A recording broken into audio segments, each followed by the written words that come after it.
Boa noite, meu irmão, minha irmã. Que a graça e a paz do Senhor Jesus Cristo esteja com cada um de nós, amém?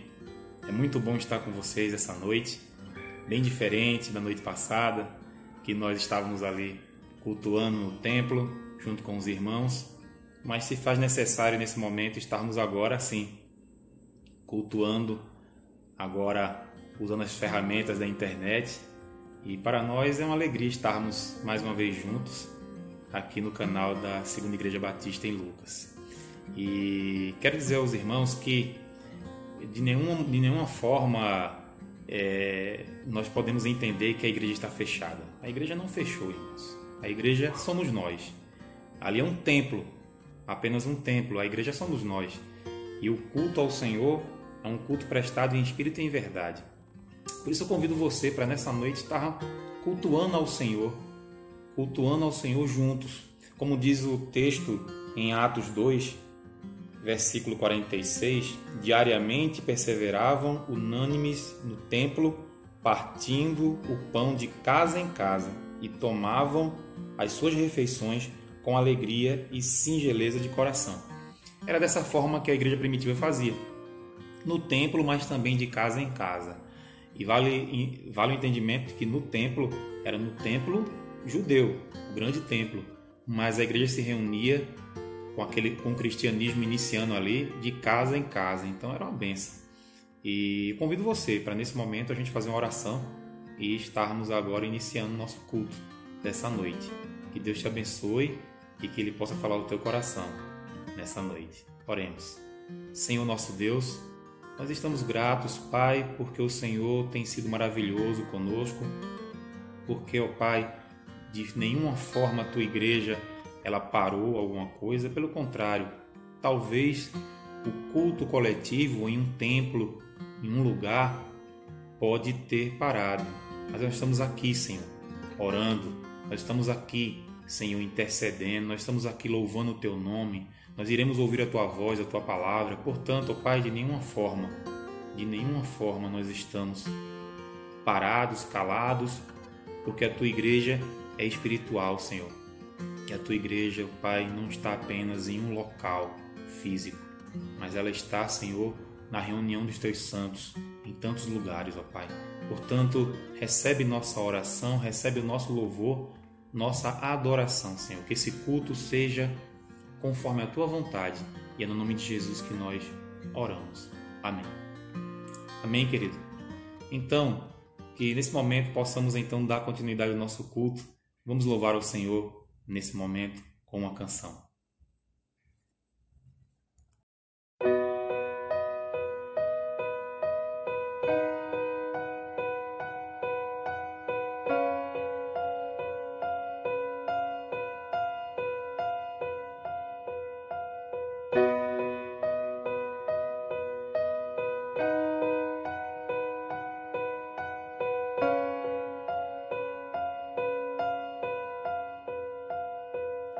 Os reinos se abalam, os povos se curvam, as bocas se abrem, as mãos se levantam para dizer que tu és o rei,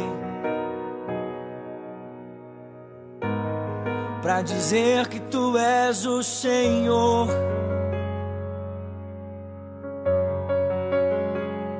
Os reinos se abalam, os povos se curvam, as bocas se abrem, as mãos se levantam para dizer que tu és o rei, para dizer que tu és o Senhor.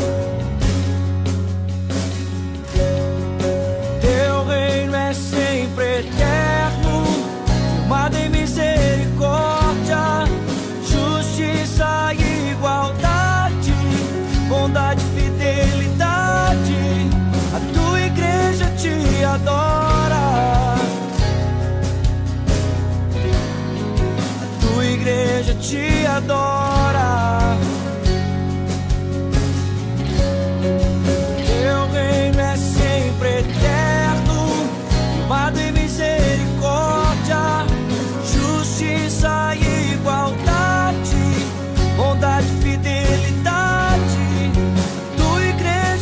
te adora.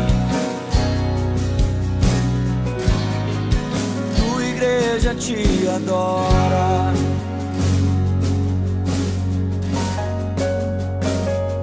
Os reinos se abalam, os povos se curvam, as bocas se abrem, as mãos se levantam pra dizer que tu és o rei, pra dizer que tu és o Senhor.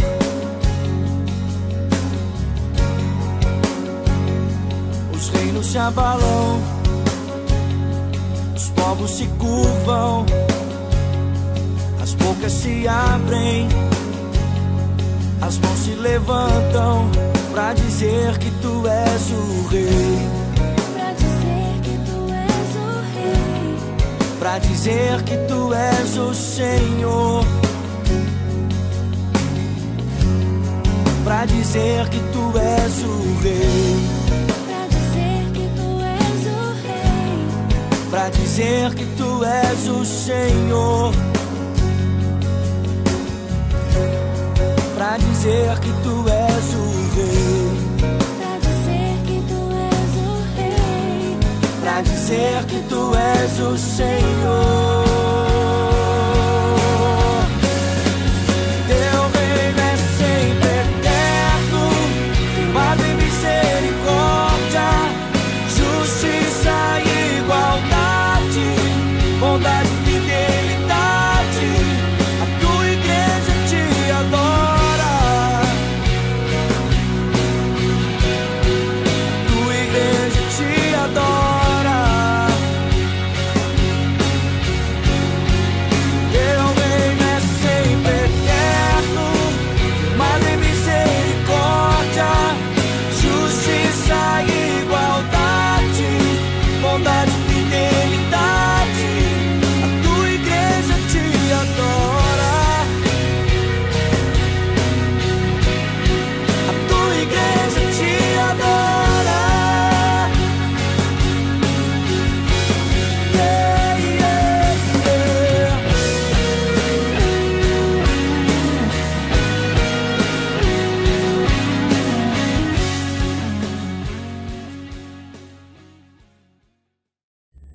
Que maravilha, meus amados. Muito bom louvar o Senhor. Muito bom engrandecer o seu nome através das canções, não é? Realmente o seu reino é sempre eterno. Sua graça é infinita sobre nós. Queridos, nesse momento nós vamos agora para o momento da exposição da palavra. E nós estamos expondo o livro de Gênesis. E chegamos ao capítulo 6. E nesse momento vamos fazer um pouco diferente do que fazemos no nosso templo, porque para nós sermos mais breves na palavra, nós vamos então ler o texto conforme vamos expondo aqui, tá ok? Então, você vai abrir sua Bíblia no capítulo 6, versículo do 1 ao 10 de Gênesis, Gênesis 6, do 1 ao 10, e assim, enquanto vamos expondo, você vai acompanhando a leitura comigo. Na verdade, esse capítulo ele começa a nos falar a respeito daquilo que aconteceu quando a descendência de Caim se mistura com a descendência de Sete. No capítulo 4, versículo 17, começamos a ver a descendência de Caim. E capítulo 5, toda a descendência de Sete. E nós percebemos a diferença entre uma e outra. Enquanto a de Caim não estava submissa à vontade do Deus Criador, a descendência de Sete, ao contrário, ela foi uma descendência piedosa, do qual estava submissa à vontade de Deus. E ali nós fizemos uma comparação. Nós vimos como Enoque de Caim foi de uma forma, como Enoque da descendência de Sete andou com Deus e já não era, foi transladado, levado aos céus sem passar pela morte. Também vimos como Lameque de Caim foi diferente do Lameque de Sete também, do qual foi o pai do próprio Noé, aonde quando nasceu Noé, ele colocou então o nome do seu filho Noé, porque disse que seria um descanso e um consolo para a geração futura e para a geração também, os seus antepassados. E, enfim, a distinção da geração de Caim com a geração de Sete é bem clara. Os capítulos 4, do 17 em diante, até o capítulo 5 todo. Chegamos então no capítulo 6 e vamos ver agora e verificar o que aconteceu quando essas gerações, quando essas descendências, elas então começam a ser misturadas, começam a então acontecer esse ajuntamento das duas genealogias. Perceba então que a partir dos versículos 1 e 2, nós percebemos isso. Leia comigo aí. Como se foram multiplicando os homens na terra, lhe nasceram filhas. Vendo os filhos de Deus que as filhas dos homens eram formosas, tomaram para si mulheres, as que entre todas mais lhes agradavam. Portanto, nós percebemos claramente de que, nesse momento, os descendentes de Sete, esses homens, olham para as filhas de Caim e olham para elas, olham para a formosura delas e então tomam elas em casamento, se casam. Na verdade, o casamento aqui, entenda, isso pode ser descrito de alguma forma, porque de repente no mundo antigo existiam essas questões de um homem que era um rei olhar para uma mulher e tomá-la para si e ter relações com ela, porque ele era o soberano da época. Aqui não está distinto se houve casamento em si, mas na verdade a descendência de Sete olha para essa formosura dos descendentes de Caim, ou seja, as descendentes, as filhas do homem, né? As filhas dos homens, e os filhos de Deus, que são descendentes de Sete, olham e cobiçam essas mulheres, e então há esse juntamento das duas genealogias. E essa mistura, esse ajuntamento não agrada muito a Deus, porque nós vemos que na descendência de Caim há realmente algo ali que não são submissos a Deus. O próprio Lameque então já demonstra isso, sendo violento, tomando poligamia para si, não é? É o primeiro que é poligâmico, o Lameque de Caim. Portanto, começa a fazer tudo que é ao contrário daquilo que Deus assim colocou em sua criação, homem e mulher. Lameque, assassino, polígamo, enfim. E no caso de Sete, todos eles vêm então ali exercendo a submissão diante da vontade de Deus, adorando a Deus, como diz o texto, adorando, invocando o nome de Deus. Mas agora a corrupção humana aumenta, agora o pecado superabunda. E isso, então, os filhos dos homens com os filhos de Deus, essas duas descendências se juntando, isso vai trazer consequências, porque esses filhos de Deus, da descendência de Sete, irão agora se contaminar com a falta de adoração dessas descendentes que são filhas de Caim. Portanto, começa agora o pecado a aumentar, no sentido que aqueles que invocavam o nome de Deus, esses já não estão fazendo mais. E o mundo começa então a se tornar um mundo em caos, porque não estão mais agradando a Deus, não estão mais adorando o Deus verdadeiro. E aí nós passamos então para o próximo ponto dos versículos 3, versículo 3, onde nós percebemos claramente então Deus dizendo algo. Então disse o Senhor, perdão, o meu espírito não agirá para sempre no homem, pois este é carnal, e os seus dias serão 120 anos. Deus aqui demonstra o seu desagrado. Deus demonstra o seu desagrado, e nesse seu desagrado, Deus ele vai dizer claramente, olha, meu espírito não agirá mais no homem. Ele está falando aqui que o homem começa então a demonstrar coisas da qual só existiam em uma genealogia, e agora todos os homens já começam a praticar desagrados a Deus, começam a praticar pecados. Esses pecados Deus não está tolerando mais. Na verdade, quando Deus diz que meu espírito não agirá no homem mais, ele está falando que o espírito dele não estará mais tolerando isso. Deus estava sendo tolerante Deus estava vendo que existiam homens, sim, da descendência de Caim, que estavam vivendo desregradamente, mas que existia também na descendência de Sete pessoas que estavam sendo homens justos, homens que estavam vivendo diante de Deus. Mas agora, com essa mistura das duas descendências, há então um momento que Deus olha e fala: olha, não vou tolerar mais isso, meu espírito não estará mais tolerando isso, o meu espírito não agirá mais para sempre no homem, e limita, dá esse limite dos 120 anos. Na verdade, esses 120 anos ele pode ser entendido de duas formas. Os 120 anos pode ser entendido como limitação de vida, realmente, que o homem viverá até 120 anos. Porém, depois do dilúvio, nós percebemos que existem homens que viveram muito mais do que 120 anos. Isso é fato. O próprio Noé vive muito mais do que 120 anos depois do dilúvio. Mas outros homens, pós-dilúvio, né? Enfim, Noé ele sobreviveu ao dilúvio, mas homens como Abraão e outros vão viver um pouco mais do que 120 anos. A própria Sara vive 127 anos. Então, na verdade, isso não há conta de que Deus está dando só até 120 anos para os seres humanos, porque alguns contemporâneos nossos, alguns homens e mulheres viveram 122, né, anos.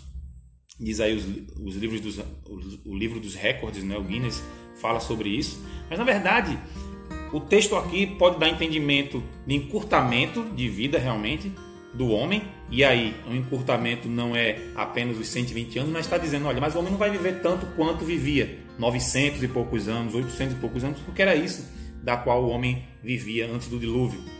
Mas também, repare que nesse texto de 120 anos, Deus também pode estar fazendo referência à questão do dilúvio.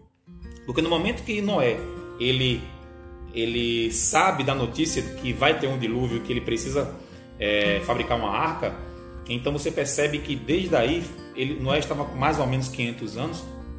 Quando vai acontecer o dilúvio, Noé está com 600 anos. Então esses 120 anos pode estar sendo falado justamente disso. Os 120 anos que Deus está dizendo: olha, eu não vou mais agir, meu espírito não vai mais agir nos homens e eu vou destruí-los, e viverão 120, aí dizendo assim: olha, vocês têm 120 anos para estarem revendo isso. E a palavra vai dizer lá na frente, depois vamos chegar lá, que Noé, ele prega assim, ele fala sobre o juízo de Deus, sobre aquilo que Deus vai fazer nesses períodos de 120 anos. Mas, como sempre, os homens não ouvem, os homens não se atentam àquilo que Deus está falando em sua palavra. Portanto, os 120 anos pode ser isso, esse limite da vida humana. Mas o que não é mais necessário olhar aqui é essa questão. Deus não está tolerando o pecado aqui. Deus está intolerante. Na verdade, Deus sempre foi intolerante ao pecado. Sempre foi. Mas agora ele mostra e demonstra isso. No terceiro momento, nós vamos agora ver os versículos de 4 a 7. De 4 a 7 nós vamos perceber algo. De 4 a 7 nós vamos perceber essa multiplicação do pecado e o porquê dessa multiplicação. Então, do 4 a 7 diz assim: ora, naquele tempo havia gigantes na terra, e também depois, quando os filhos de Deus possuíram as filhas dos homens, as quais lhes deram filhos, estes foram valentes, varões de renome na antiguidade. Viu o Senhor que a maldade do homem se havia multiplicado na terra, e que era continuamente mal todo o desígnio do seu coração. Então se arrependeu o Senhor de ter feito o homem na terra, e isso lhe pesou no coração. Disse o Senhor: farei desaparecer da face da terra o homem que criei, o homem e o animal, os répteis e as aves dos céus, porque me arrependo de os haver feito. É um trecho muito triste de ouvir, porque, em primeiro lugar, se fala então dessa abundância de pecado. E é referido aqui a algumas coisas, como por exemplo, o relato desses valentes. O nome que é dado em hebraico para esses homens se chama Nefilins. Os Nefilins, ou os gigantes. Poderíamos dizer, mas o que eram os gigantes? Como era isso? Na verdade, queridos, isso aí é bem relativo também no sentido do entendimento, porque as escrituras falam sobre esses valentes e gigantes, e realmente esses gigantes existiram sim. E não se fala apenas de gigantes aqui no sentido de altura.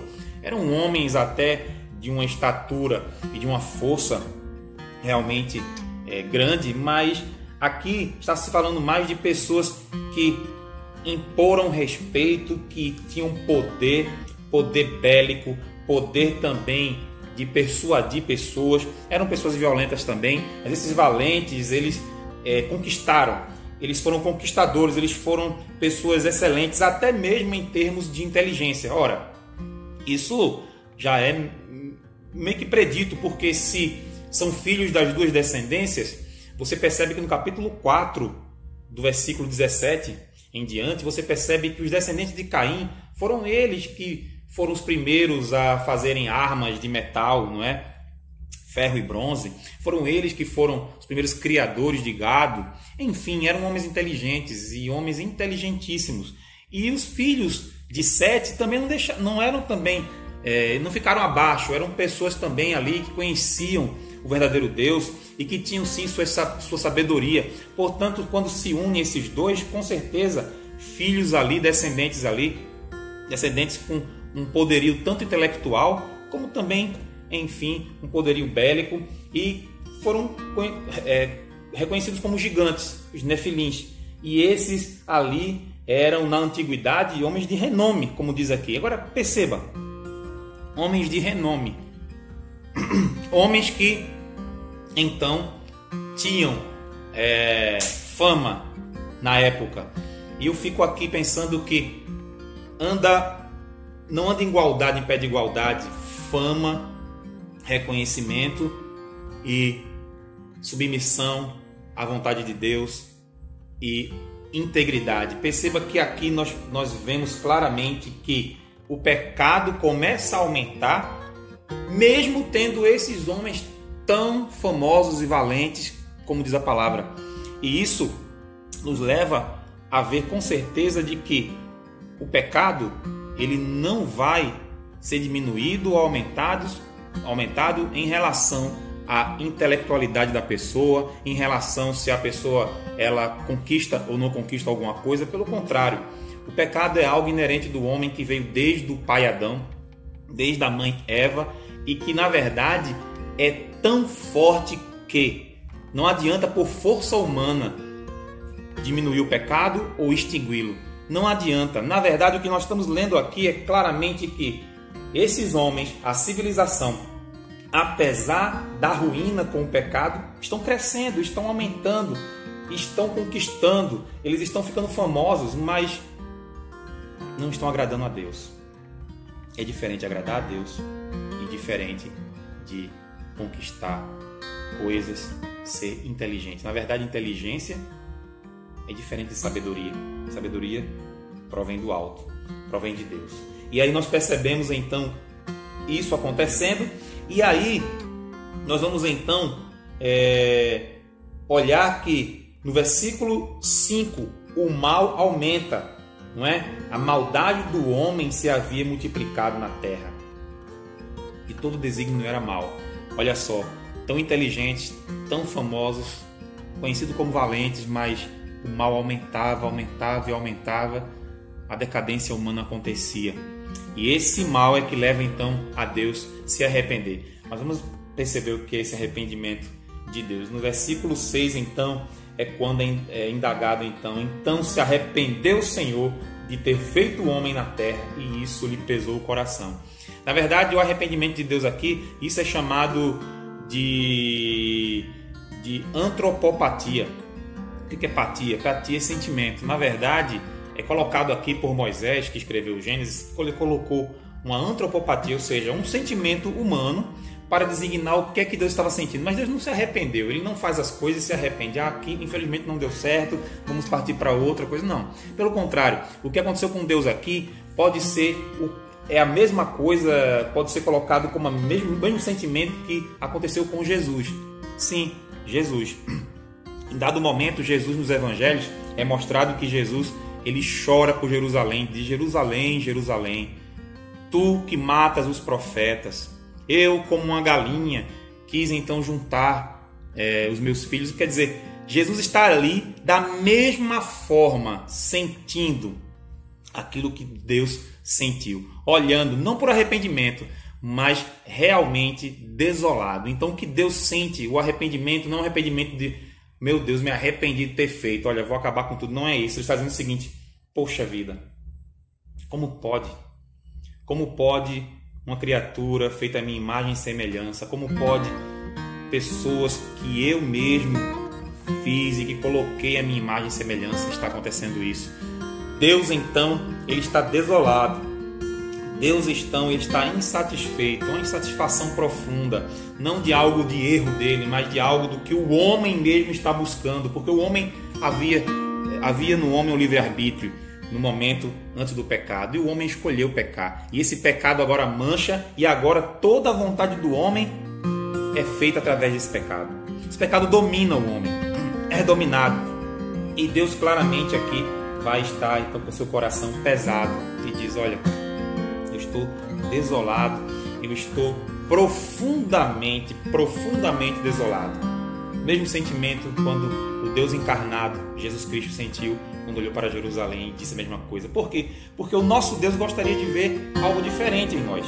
Ele gostaria de ver a cada ser humano vindo até Ele, porque o ser humano, ele precisa de Deus, ele não existe sem Deus, por mais que ele queira achar que existe, não existe sem Deus. Nem o ateu existe sem Deus, nem ele, porque nós temos essa necessidade de crer em algo, nós temos a necessidade de nos ligarmos com algo maior que nós, e esse algo maior se chama Deus. Precisamos de Deus. Então, nesse momento, Deus fala isso, e no versículo 7, então, nós vamos ver então Deus resolvendo, sentindo isso e agora resolvendo a situação.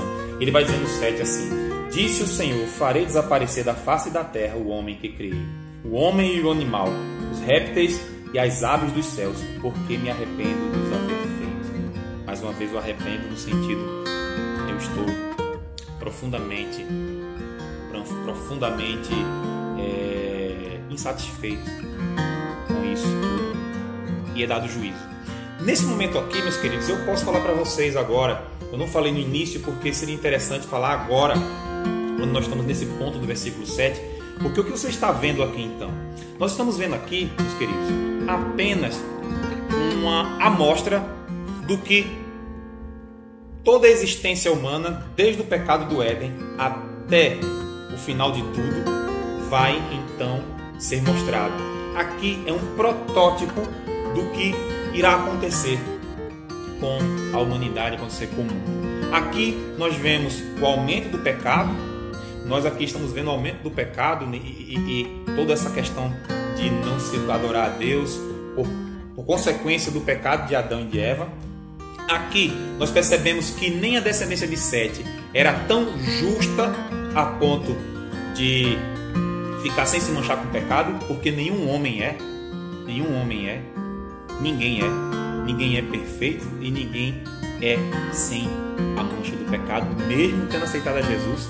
Nós somos pecadores e carecemos da graça do Senhor, e não foi ainda, nosso estado ainda é um estado de pecado, ainda não está terminado tudo isso, mas perceba, esse protótipo aqui, o homem então caído no pecado, mesmo os homens que adoravam a Deus caem no pecado, eles não conseguem se auto-justificar, e aí vai se processando a ponto de Deus então não tolerar mais isso e dizer o juízo dele. E o juízo dele é: vou acabar com essa criação.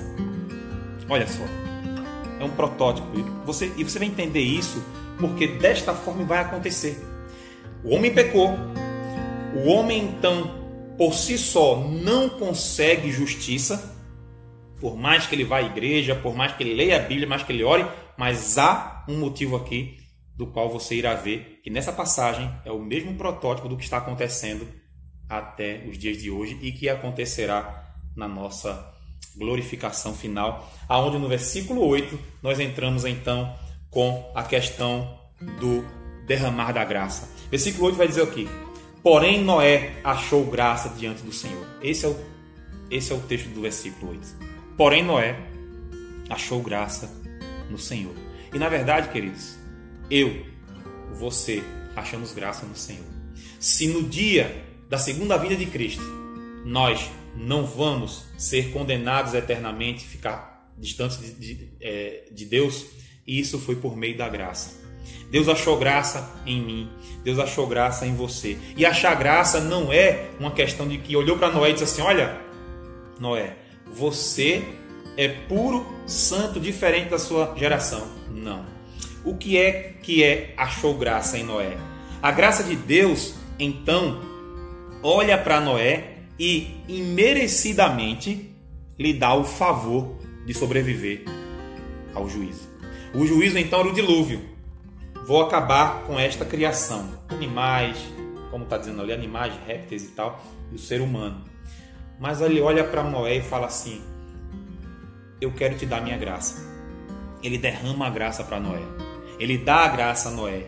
E quando ele olha para Noé, ele olha para Noé com olhos de misericórdia. Ele olha para Noé com olhos de misericórdia, como olha para você e para mim, olhando e vendo misericórdia. Na verdade, Deus conhece os nossos corações. E olha para Noé e vê que Noé, da descendência de Sete, é alguém submisso à sua vontade. Ele olha para Noé e vê que Noé realmente ele está tentando viver aquilo que foi ensinado desde Adão, que foi ensinado pelo seu pai Lameque, que foi ensinado por Enos, enfim, na descendência que conhecia Deus. Ele olha para o seu, eu não sei se é tataravô, se bisavô, não fiz a contagem, mas olha para Enoque e vê que Enoque andou com Deus, portanto ele também quer andar com Deus. Mas perceba que não é uma justificação própria. Noé já faz isso porque a graça de Deus já estava sendo viva em Noé. E quando fala aqui que Deus achou graça em Noé, Noé não tem mérito nenhum, porque Noé é humano. Ele poderia, como os outros também, se desviar do caminho e não conseguir caminhar com Deus. Mas ele caminha com Deus porque ele se submete à sua vontade, porque o próprio Espírito de Deus, o próprio Espírito Santo, a própria graça já estava trabalhando na vida de Noé e de sua família. Portanto, ele está submisso à vontade de Deus. E é dessa forma que Deus então apresenta nessa pequena história da criação antes do dilúvio, ele apresenta o protótipo do que ele irá fazer no final de toda a história. Ele então vai destruir essa criação, estes homens, esta criação, mas ele guarda a Noé com a sua graça. Queridos, é assim que ele vai fazer conosco também. Ele nos guarda com a sua graça. Ele está nos guardando com a sua graça imerecida, para que no final de tudo isso, no final do qual, quando Jesus voltar, nós estaremos então sendo glorificados com Cristo. Iremos viver eternamente com Cristo, porque Ele achou graça em nós, porque Ele derramou a sua graça em nós. Portanto, queridos, nós estamos agora chegando ao fim e concluímos no versículo 9 e 10. E o que é que o versículo 9 e 10 vai falar? O versículo 9 e 10 vai falar justamente sobre a questão de como Noé estava vivendo durante esse momento em que o pecado superabundou, em que o pecado sai do controle. Olha só o que o versículo 9 vai dizer. Eis a história de Noé. Noé era um homem justo e íntegro entre seus contemporâneos. É simples, é um resumo. E perceba que nesse ponto não há continuação do 8. Pelo contrário, o autor dá uma parada e começa, então, uma nova perícope, como nós dizemos. Começa um novo sentido. Ele só está aqui resumindo. Bom, e esse Noé que achou graça em Deus? Esse Noé que Deus já derramou sua graça? Ele vivia como? Ele vivia dessa forma. Ele era justo e íntegro. Justo por quê? Justo porque ele era justificado por Deus. Deus derramou sua graça sobre ele e ele vivia como alguém que era justificado. Apesar do mundo em pecado, Noé sempre se rendia ajoelhado aos pés do Senhor, dizendo: Senhor, me perdoa os meus pecados. Esse perdão de pecados é justiça. Deus, ele olha para o homem e por sua graça justifica o homem. Claro que nós sabemos que o ápice dessa justificação é o sacrifício de Jesus Cristo na cruz. Nós sabemos disso. Mas desde aí, Noé, apesar de não ter visto Jesus morrer na cruz por seus pecados, Noé já vivia a justiça de Deus, porque a crucificação de Jesus não é algo só histórico, é algo dentro da eternidade. Jesus é Cordeiro de Deus que tira o pecado do mundo na eternidade. Antes de tudo acontecer, ele já estava crucificado, já estava sendo sacrificado por todos nós. E Noé então crê nisso, e Noé é justo e ele é íntegro. E a integridade aqui é como quando você, por exemplo, fala sobre produtos integrais. Quando você diz assim, olha, eu vou comprar um pão, mas eu quero um pão integral. O que é o pão integral? Que usa trigo integral. O que é o trigo integral? Um trigo que não é processado. Algo que é íntegro é algo que é puro na sua origem, no sentido que ele vive aquilo que ele é e ele não tem misturas ou ele não tem processos. Ele é íntegro porque originalmente ele ainda é daquela forma. E a integridade de Noé é isso. Ele é justo e íntegro, e a sua integridade é ele não se misturou com o povo daquele tempo. E esse não se misturar, queridos, não entenda aqui que é não se misturar no sentido de eu não vou viver no mundo. Isso aí, primeiro que isso não existe, nós estamos no mundo. Na verdade, com certeza era a mistura da atitude em si, a mistura da cosmovisão de Noé. A visão que Noé tinha era uma visão de mundo pautada na vontade de Deus. É como nós hoje. Nós vivemos em um mundo em que tem vários tipos de visões. É relativo. É o relativismo. Bom, então, eu vivo desse jeito porque eu acho que é certo, eu vivo desse jeito porque eu acho que é certo. Mas nós vivemos conforme a palavra de Deus. É conforme a palavra de Deus nos diz para viver. E é claro, quando dizemos isso, nós não estamos querendo falar em religião. Não é da forma que a denominação batista diz para vivermos. Não é a forma que alguma religião diz para vivermos, ou denominações, ou homens. Não, eu estou falando viver conforme a palavra. Era assim que Noé era, íntegro, sem mistura. Portanto, nós aqui encerramos essa exposição dizendo o seguinte, que os versículos do 1 ao 10 do capítulo 6 de Gênesis nos mostra claramente de que o pecado está ainda superabundando, superaumentando. Sempre será. Tudo que vivemos hoje não é nada novidade. Nada é de novo debaixo do sol. Nada. Não existe pecadinhos, pecadões e nada que você possa dizer assim, olha, isso aqui é pior do que um tempo. Não. Todas as eras viveram desta forma, viveram o pecado, porque o pecado é intrínseco do homem. O pecado está em nós. Só que existe um detalhe. A graça de Deus abunda em nós. Superabunda, super aumenta. A graça de Deus está sobre seres humanos. E a graça especial, que é a graça que salva o homem, está sobre a vida daquele que crê em Jesus Cristo como seu Senhor e Salvador. Portanto, essa graça especial que nos salvou, um dia também irá nos glorificar, no último dia em Cristo Jesus.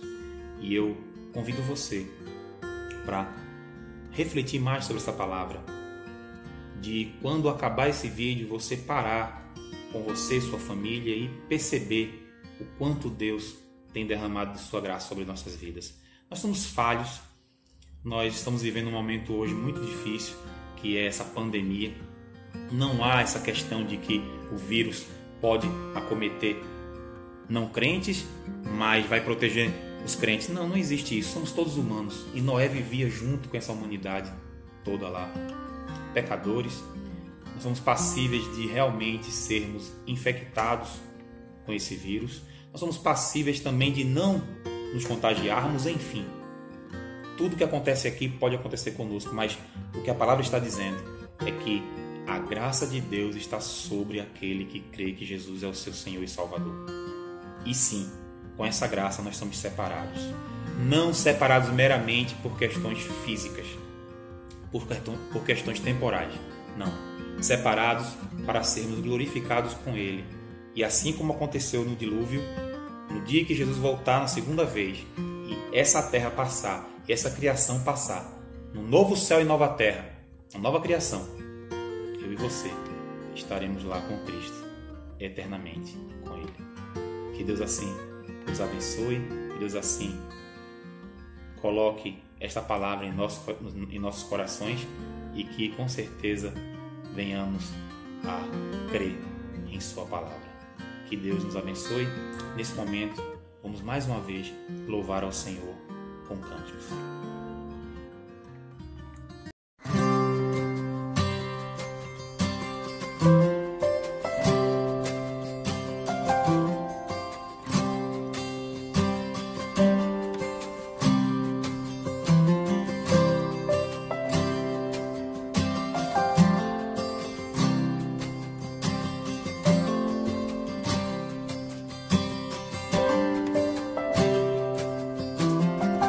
Confesso a ti, Senhor, que fraco eu sou, tão fraco eu sou, mas forte tu és.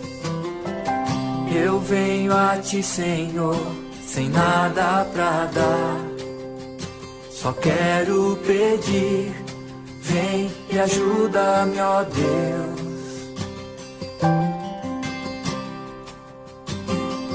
Confesso a ti, Senhor, que fraco eu sou, tão fraco eu sou, mas forte tu és.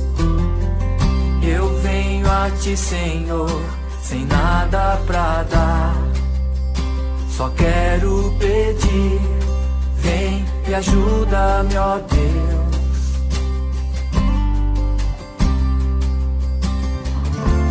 Coração quebrantado e humilde, não rejeita, Senhor.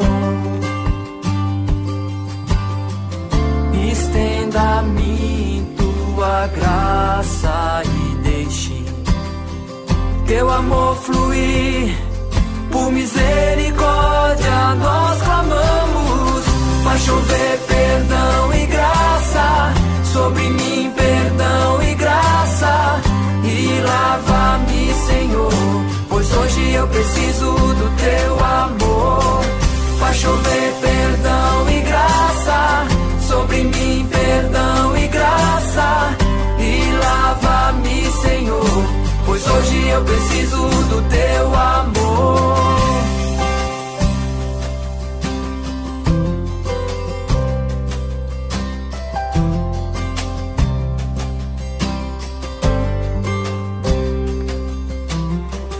Confesso a ti, Senhor, que fraco eu sou, tão fraco eu sou, mas forte tu és.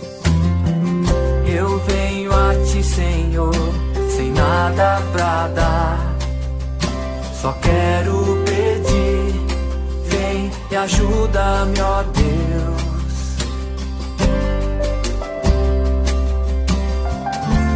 Coração quebrantado e humilde, não rejeita, Senhor. Estenda a mim tua graça e deixe teu amor fluir, Deus. Por misericórdia nós clamamos, faz chover perdão e graça sobre mim, perdão e graça, e lava-me, Senhor, pois hoje eu preciso do teu amor. Faz chover perdão e graça sobre mim, perdão e graça, e lava-me, Senhor, pois hoje eu preciso do teu amor. Faz chover perdão e graça sobre mim, perdão e graça, e lava-me, Senhor, pois hoje eu preciso do teu amor. Faz chover perdão e graça sobre mim, perdão e graça, e lava-me, Senhor, pois hoje eu preciso do teu amor.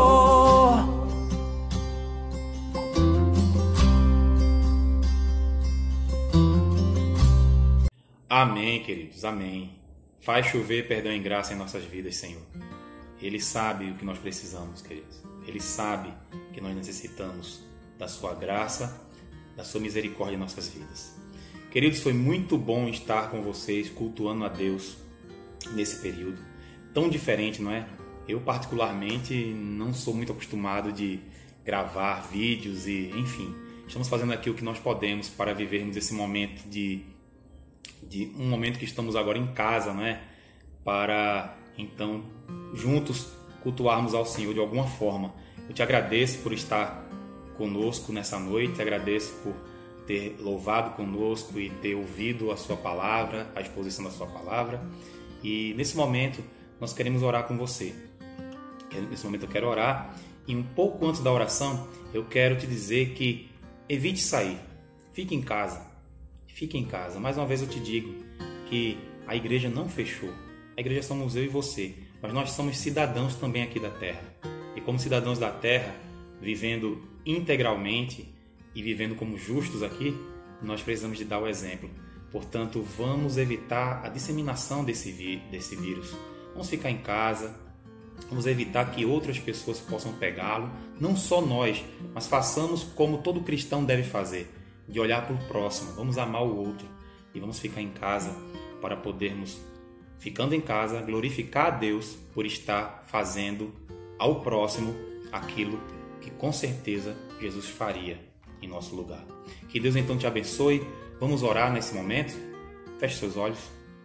Senhor nosso Deus, nós te agradecemos, Pai, por Tua palavra falada, pregada, por Tua palavra, Senhor, nas canções que cantamos. Enfim, Pai, te agradeço por cada irmão que está nesse momento nos ouvindo, Senhor. Sejam irmãos, ó Pai, da Segunda Igreja Batista em Lucas do Rio Verde, a Vida Plena, ou outros irmãos que estão nos acompanhando, Pai. Pai, no nome de Jesus, derrama a graça sobre a vida desses teus servos, ó Pai. Derrama a graça sobre a vida, Senhor, daqueles que estão ouvindo esse vídeo, Senhor, que estão ouvindo agora domingo, ou que estão ouvindo em outro momento, em outro dia, outro horário. Que no nome de Jesus, Pai, o Senhor possa estar, Senhor, nos conservando, Senhor, possa estar, Senhor, com a Tua graça, ó Pai, nos preparando para aquele belo dia aonde nos encontraremos contigo, Senhor. Fica então com cada um de nós, Pai. Fica, Senhor, com o Teu povo. Fica, Senhor, com cada ser humano nesse momento, no mundo todo, que passa por algumas situações, Senhor. Que passa, Senhor, essa pandemia que está assolando o mundo, Pai. Tem misericórdia do mundo. Tem misericórdia de nós, Senhor. E cria corações em nós, Senhor, que venham a ser adoradores em espírito e em verdade. É no nome de Jesus que nós oramos. Amém. Que Deus te abençoe, querido. E até uma próxima.